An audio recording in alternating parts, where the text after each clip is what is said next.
career in the entertainment industry has enabled me to work with a diverse range of talent. Through my years of experience, I've recognized two essential aspects. Industry professionals, whether famous stars or behind-the-scenes staff, have fascinating stories to tell.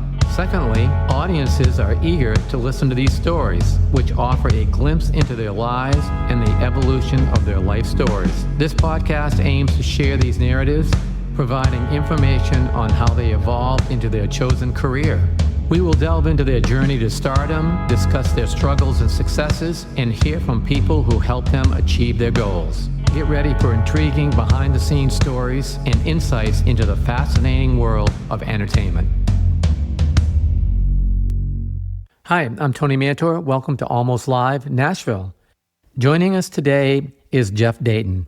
After 15 years as band leader with Hall of Fame legend Glen Campbell and touring with country icons like Lee Greenwood and Kenny Chesney, Jeff has now launched an intimate show saluting Glen Campbell.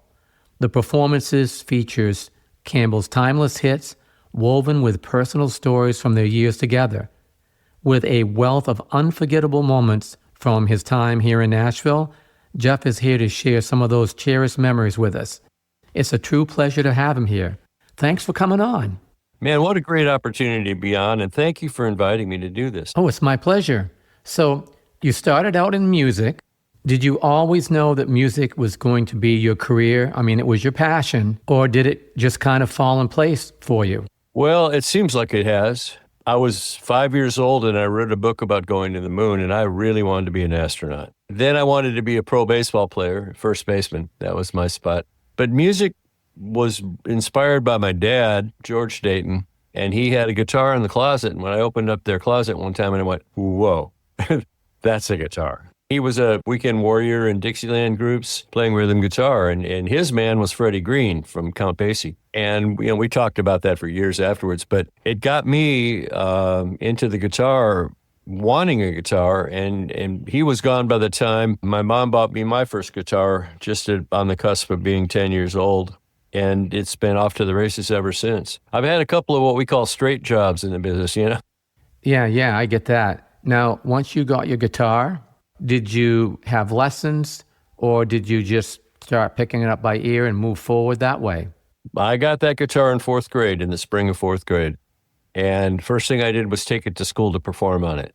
But if you're listening closely, you recognize that I don't still know how to play guitar.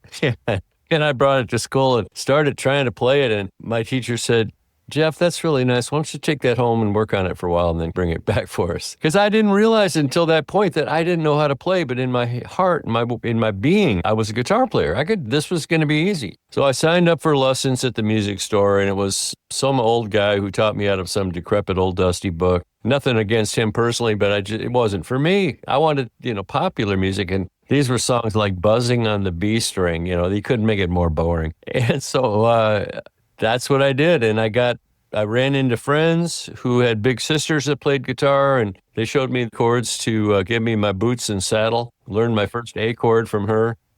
And that was it. I mean, then it was in school. I was a drummer in the school band in fifth grade, drums and guitar. I asked him, can't you just write charts for the guitar? And he said, no, we don't have a guitar. Well, I said, well, can't you just put them in there? He goes, no, pick something else. So I said, okay, drums. This story sounds so familiar.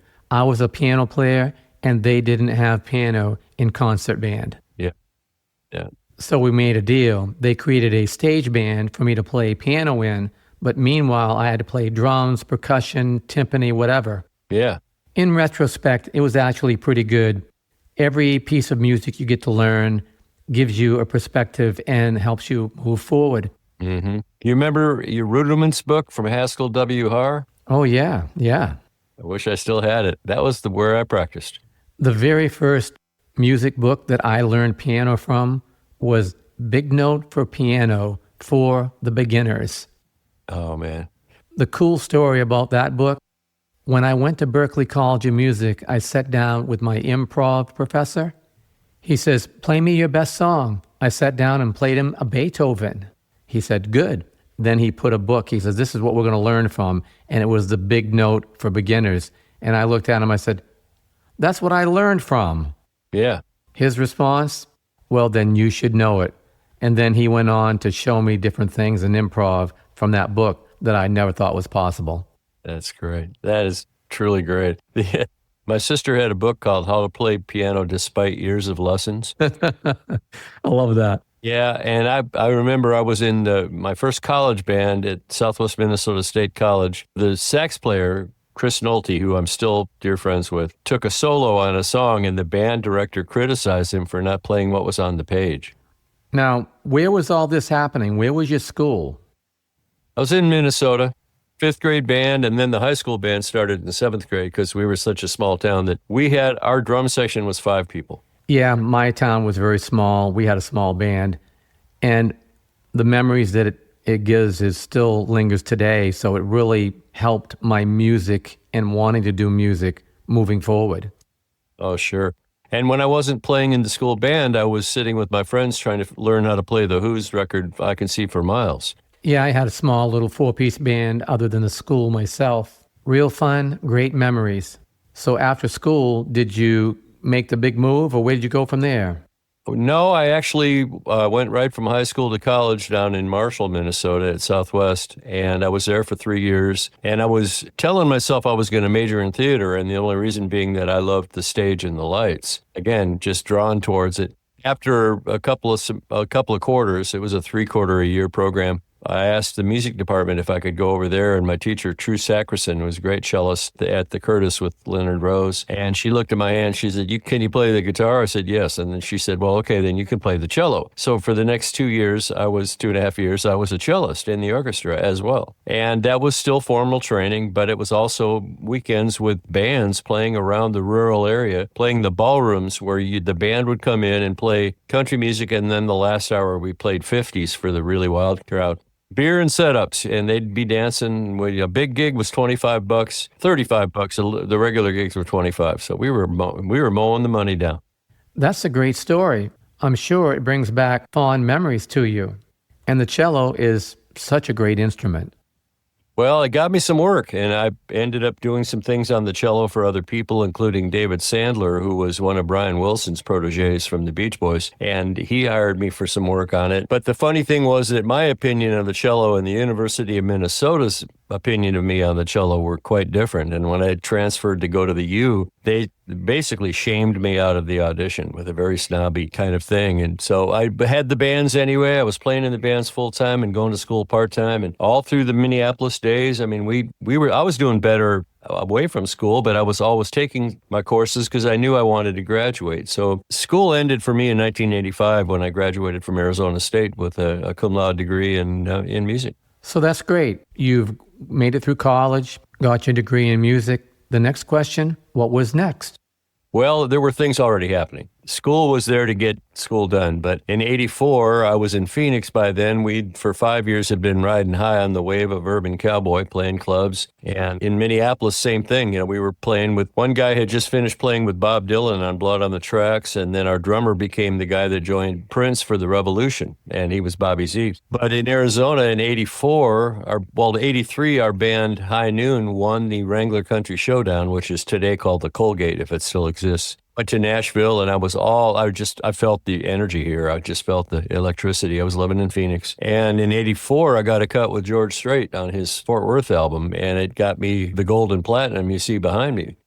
The band was doing really well and playing clubs, and I had graduated college, and pretty soon Glen Campbell came along in 1987 and saw us opening a huge concert at the Coliseum with Merle Haggard and the Judds in Alabama, and came backstage, and the next night, there he was again, and he sat in with the band at a private event, and about 2 days later, he called me and said, guess what? You're my new band leader. That's definitely a great story. So now Glen was making his mark about that time. So what did it feel like when you went from what you was doing, and now you're a band leader for Glen Campbell? It blew my mind.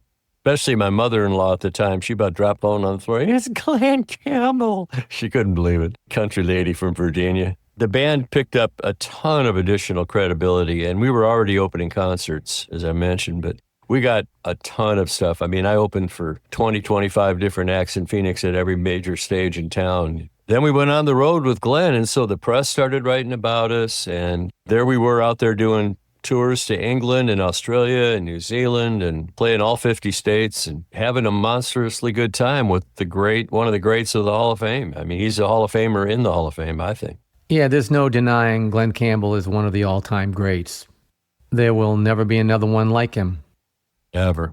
You totally, Tony. Hey, Tony, the people listening can't see behind you, but is that Reba holding a trophy over there that I see? Yeah, that's a picture that she gave me that she signed. Oh, okay. She just signed it, or did you write one of her hits? No, I wish. We've just known each other for years. Okay. The one next to it is a personally signed Elvis photo. Oh. Then, of course, Cher.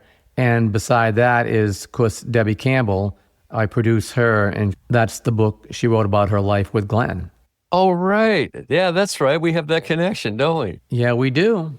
In 87, when Glenn came to see me, his daughter Debbie was with me. Nice. Then, right after that, she started, not right away, but eventually that year, she got on the road with us. And she was there at most of the shows for the rest of my time with him, which was up until the end of 2002. I often describe her as the female Glen Campbell. Her vocals are soothing, mellow, and just a pleasure to listen to. We learn from our bosses, but she has what Glenn used to call genal harmony, the genes of the family. Yes, she is very good with her harmonies. When we used to do, and I'm sure she's done it with you, Let It Be Me, that was magic. And you know what's really fun is she was part of a show at 3rd and Lindsley, which is a club here in Nashville, and it was the Stars Kids show. I forget what it's called, The Next Generation. Yeah, I was there that night. That was shortly after I had started producing her. Oh, great. Well, then she had me out there to do a couple songs with her, and it was so much fun. Yeah, I really like her. She's just a great person to be around.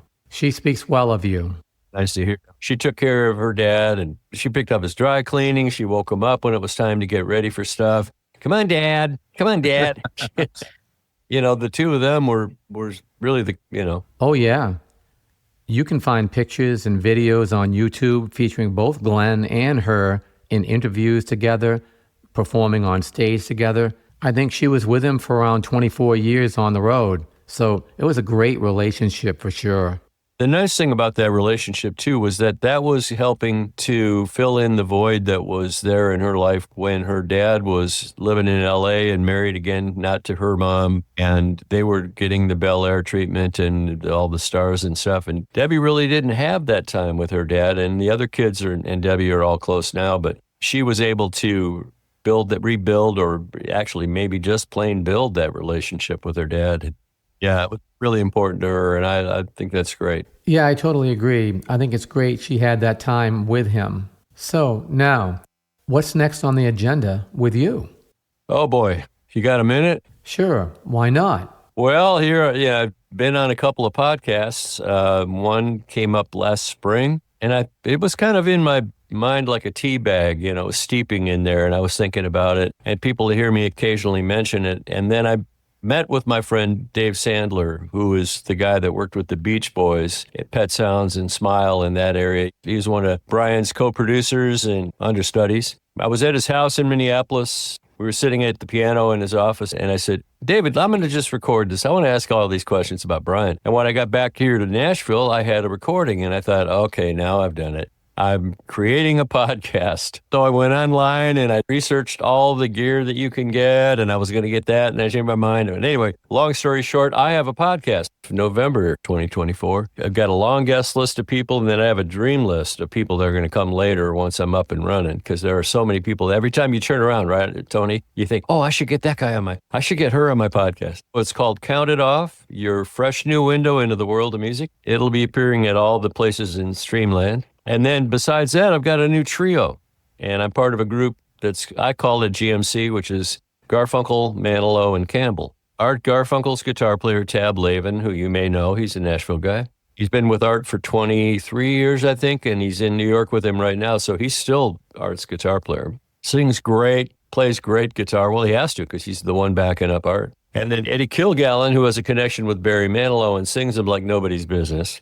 Oh, good. Yeah, he's a piano player. He's the band leader and road manager for Eddie Montgomery, and before that, Montgomery Gentry. And then my Glen Campbell connection, which, I have the Salute to Glen Campbell show that I've been doing for 10 or 12 years. And we're going to be out as GMC, and we've got our first date coming up in Minneapolis at the Dakota Jazz Club in February. And we're going to be filling out the year with those dates, with our schedules permitting. That's the other thing we got to juggle. Yeah, that's great. Great group of guys. What's the music going to be on it? Well, the trio's going to do the hits. There's great musical quality in all of it. When we get together and do The Boxer and Homeward Bound and songs like that, Sounds of Silence and the harmonies, just like, oh, it's so much fun to have a vocal group instead of an artist with your musicians. Now, before we came on to talk, you mentioned that you did something with some autistic children, knowing that I have an autistic podcast. So can you expand on that some? True. I have a program, this is another thing I do, called Making Music Nashville Style. It started with a visionary teacher who saw the way I interacted with kids in her school. She retired after 25 years of teaching. And she said, I think you'd be good at doing a residency showing the kids how to do music. And so she sketched out a plan and went and got it funded. And we started out in 2011 maybe. This is our 15th year coming up. And I've just had a gas working with fifth graders, some fourth graders, some places, but mostly fifth graders. And we do a residency of a week or 2 weeks or 3 weeks, depending on the school and how many kids I got to get around to. We write songs together, and the kids are usually bunched up. It used to be democratic, and now it's more just by gender, the girls and the boys. But what I've learned in those groups is that the kids that are what they call it now special needs, learning disabled, ADD, LD, autistic, are the most creative, wonderful kids I've ever worked with. The autistic ones, and I don't mean to single them out because everybody's brilliant. I mean, all these kids are just golden creations, have the most fascinating ideas. I've got a song on my couple albums ago, and the album's called Tropical Troubadour, and there's a song on there called Chillo. And the fifth graders caught me saying that word because I was stumbling over my words trying to say chill and mellow, and it came out Chillo. And they went, hey, we like that word. Can we write that title? And sat around and did it. The song came together like in 2 days in their classroom all together. And the kids were very much in that special needs group. And I love the song. That's awesome. The great thing about working with kids, they don't hold back. They tell you the truth. They're just being who they are. And to tell you the truth, that innocence that they project is just everything that you hope to see from a kid just being a kid. Isn't that true? I think they're not caught up in being cool or getting somebody to notice them, or if they're hitting that age where, boys want girls to notice boys who are noticing girls and that whole thing. And they're just being, as you said, just being themselves. There was one group where it was a mixed group, and the boys were writing a song called 2 Months of Torture, and it was about summer school. And again, I let them pick the titles, and I said, but kids, if you come up with a dumb title, we have to write a dumb song. You know that. 2 months of torture. 2 months of torture.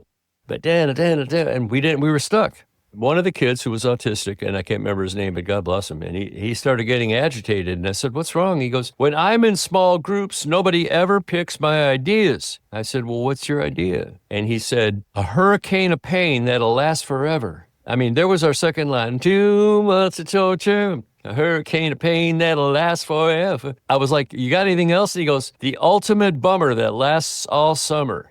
Spike the ball in the end zone for the win. And he burst into a smile that it was a special, special moment. And that was a hit song in the classroom. And that means a lot. Stop and think about it. We as musicians try and write the best songs, try and get the best promoters, try and get the best recordings, try and get the biggest hits. We try and keep it out there just all the time. But something like you just did in the classroom with those kids, that kind of emotion, that kind of feeling can mean more than those gold records on the wall because you see the smiles on their faces. It really is. I released that song, Chillo. I haven't, there's another one called I'll See You There, about a classmate that passed away from cancer. And was it cancer? No, they had an accident. I forget what, but the kids wrote a great memorial to their friend. Yeah. Nice. That means a lot to a lot of people. Now, since Glenn passed, you've done a lot of shows around the country paying tribute to his music too, correct? I love doing that. I feel like a steward of the legend, you know.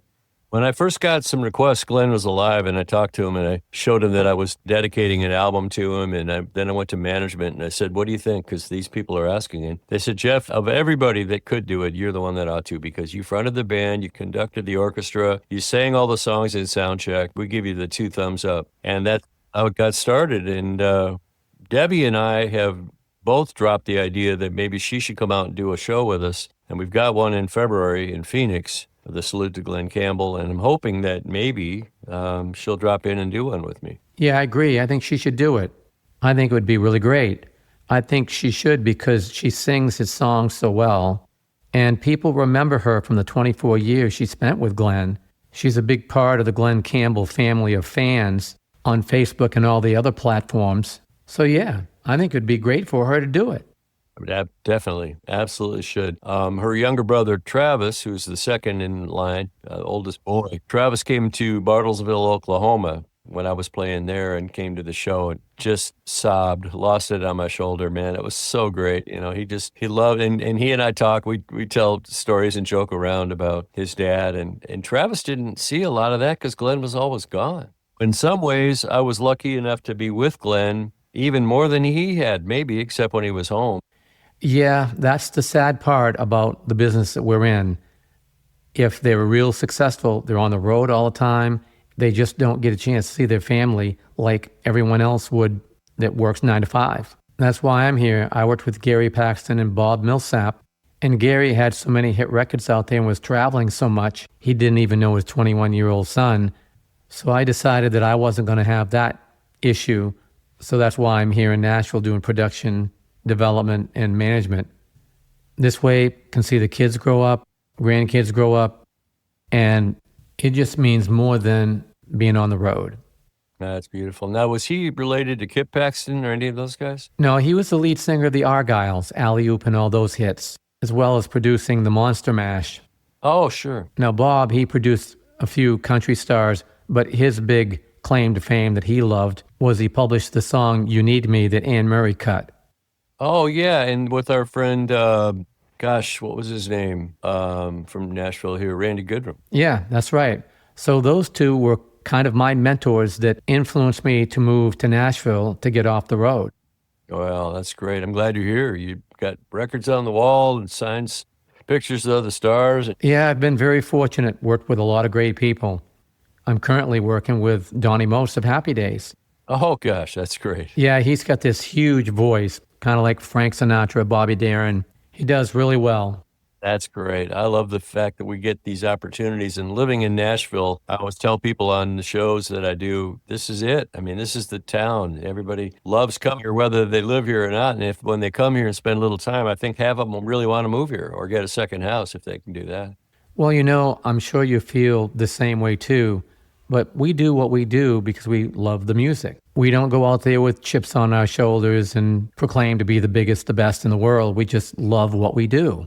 Because of that, we get to work with some of the best players and singers that you can find in the country. Yeah. Then when you get a chance to do interviews or podcasts or whatever you may do, you get a chance to look at your body of work and reflect a little, and then you can really appreciate all the hard work that went into doing what you do. And I love that. I love the opportunity to work with the greats. I mean, my last, 5 or 6 albums, I've had an incredible cast of A-list session guys. And the last 2, I've had Lonnie Wilson and Mike Rojas, Scotty Sanders, Jimmy Carter, just tremendous people. And, Brent Mason, this other kid, he's doing pretty well. Yeah, I'd say he's done fairly well. My go-to guy on guitar is been around a while, Tom Wilde. Yeah. I use Dave Pomeroy on bass as much as I can. Dave, my buddy, he was John Williams when I first met him. Yeah, he's been around for sure. I've had him on just recently. Oh, great. Did you ask about that slide in No Stranger to the Rain, that big boom? Oh, yeah. Such an iconic moment. That's the one I was like, I got to meet this Dave guy. Oh, yeah, it's great. So when you sit back and look at the people that we've surrounded ourselves with, you can kind of reflect and just take a little pride in what you've done. Yeah, you sure can. Just yesterday, I interviewed Josh Diddy. He's a first engineer, meaning he's the head chief engineer, and he's worked with Joey Moy on his productions for years. He's worked on Florida Georgia Line and Keith Urban and Pink and Morgan Wallen and Hardy and all the guys. And he's right here in the neighborhood. I live across the street from old Judy Rhodes, and Judy's husband was Leon Rhodes from Texas Troubadours. Take it away, Leon. And he was a wonderful guy. And that's just the neighborhood. Yeah, that's the great thing about living in Nashville. You never know who's around the next corner. So in closing, what would you like to leave the listeners with? Well, be good to each other, y'all. You know, the world, no matter how you see it, the world's gone pretty crazy, and every day there's more news about something tragic and something ridiculous and something scary, and who knows what we've done to our planet and who knows what we're doing to each other. I hope we can, as Glenn would say, try a little kindness, you know, let the people in traffic, you know. I have a little box of checkered flags, and I give them to people as they go racing by me and go, you win, you get the checkered flag, first place. Because it doesn't cost me anything to do that, and kindness is free to give. And if I can do that, I think I've done part of my gig. I think that's great. One last thing. How do people find you? JeffDaytonMusic.com.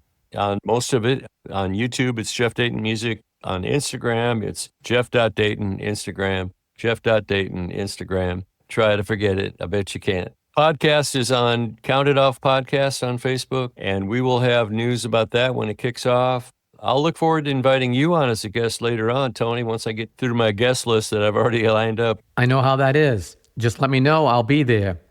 Well, this has been great conversation. I really appreciate you taking the time to come on. Appreciate again you have me on there. That's great. Oh, it's my pleasure. Thanks again.